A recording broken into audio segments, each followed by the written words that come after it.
Good morning, this is Bill at Highland Hill Farm, and today I want to talk to you about my opinions on what you should be considering when you're buying a property to go hunting. I've owned a lot of properties in my time, and I'll probably be buying quite a few more.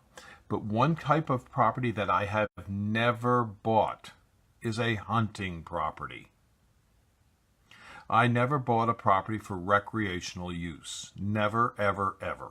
I own a lot of recreational use properties, but I never bought one for recreational use. Now that may sound sort of weird to you, but think of it this way.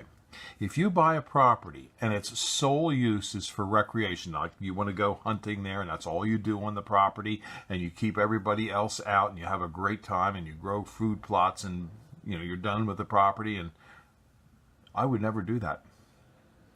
I would only buy a property that is a business property that has a side use as a hunting property. And the reason for that is very simple. You get a lot better tax treatment on it. You get all kinds of benefits. You can get soil conservation work done for you for free by the government. There's all kinds of programs that you'll be entitled to apply for land improvement.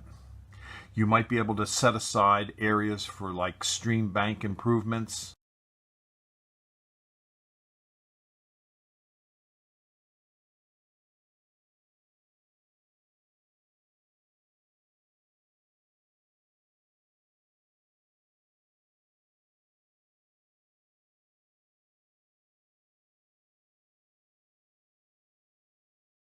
To do what's called a 1031 exchange. It's an IRS 1031 exchange. And that means what I do is I sell the property through an intermediary who then buys another property for me and then exchanges the properties.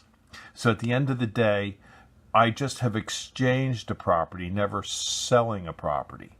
And that way I never have an IRS tax bill. What it does is it pushes the tax bill out further and further and further. Now, there's all kinds of estate planning techniques and tools that you can use, and you don't need to see your attorney for that. For example, you might want to create a life estate where you only own the property during your lifetime, and you let your children buy a remainder interest in the property after you've died from the current owner from whom you buy your property. But you got to see your attorney for that, because that has very good tax implications, because when you die, the property is no longer in your estate. There's other things you can do with a rental property. For example, I've bought properties where I've allowed people to have a retained lease on the property to farm it. And because of that, I got the property at a discount. And because they have a retained lease, I'm not paying principal dollars that are after tax dollars to buy the property, which means I pay less income tax. So what you want to do is always make sure you never ever buy a recreational property.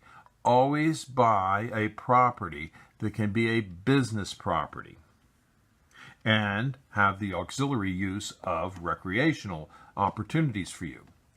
You can buy properties and you can lease out photo sites on a property. You don't necessarily, if it's a pure hunting property, just remember, it may have timber on it that you can sell. It may have, so you can buy a timber property.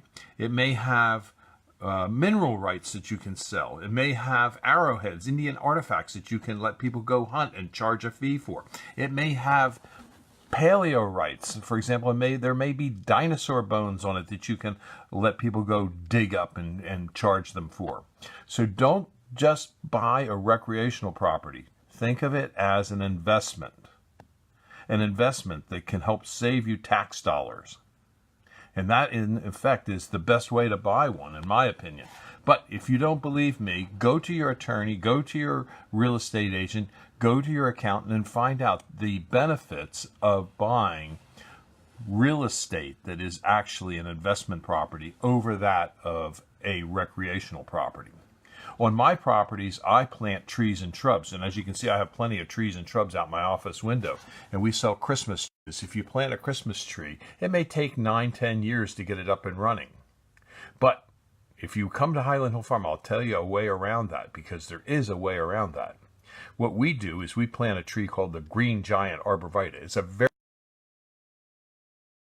is easy to grow, and we start selling it within 1 to 2 years of planting it in the ground. So you'll want to come to Highland Hill Farm and see our operations, and I'd be glad to tell you all the secrets that I've used over the years, because I don't care. It's not a real secret. It's just what I do and how I do it, and I'd be glad to show you and tell you how we do it and why we do it. If you have questions about arborvitaes, give us a call at Highland Hill Farm.